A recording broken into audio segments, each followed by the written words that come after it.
evening. My name is Jill Silver. I live at 888 53rd Street in Port Townsend, and I thank you for the opportunity to comment on the final version of the locally approved SMP update. The fact that it requires a periodic update is both challenging in terms of resources and responsiveness to needing to change, and insightful because our land use and conditions of our landscape change over time. And this update represents really hard work and significant input by experienced professionals and committed citizens, lots of us, and reflects what we've learned in the recent past about the needs of our marine and riverine shorelines, while also working to address the needs of shoreline property owners. So I appreciate the opportunities I received and were provided to make recommendations to this document and to participate in the process of crafting it. I was on the Shoreline Technical Advisory Committee for a year and a half. And while I'm not a shoreline property owner, I am an avid user of our public shoreline commons.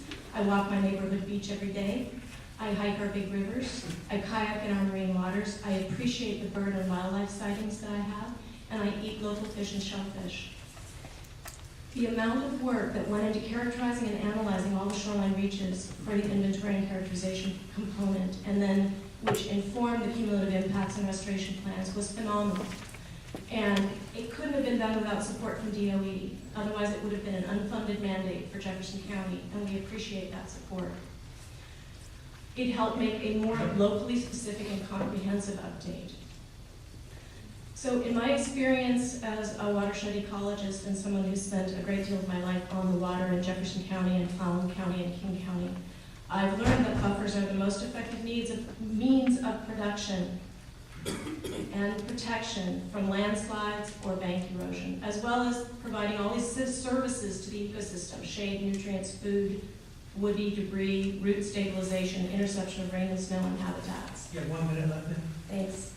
Increasing the shoreline buffers from 150 feet to 150 feet.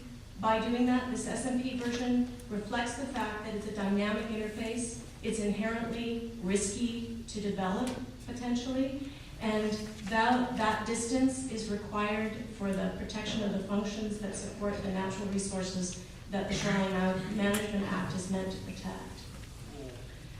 Finally, I'm going to skip a couple of paragraphs that you'll be able to read, but in response to conversations with local shoreline owners who will become legally non-conforming with the increased buffer width, I would recommend that the Article 10-6 on 10-7, the 6 requirements for rebuilding after disaster, be looked at again.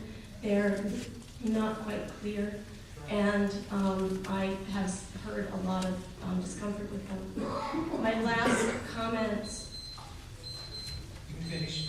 Net pen farming is no longer very well regulated in Puget Sound or in Washington State because the Department of Fish and Wildlife hasn't had any funding for their program since 2003. They no longer have a diving program that assesses escapement from net pen farms, so I am very concerned about that and support the prohibition.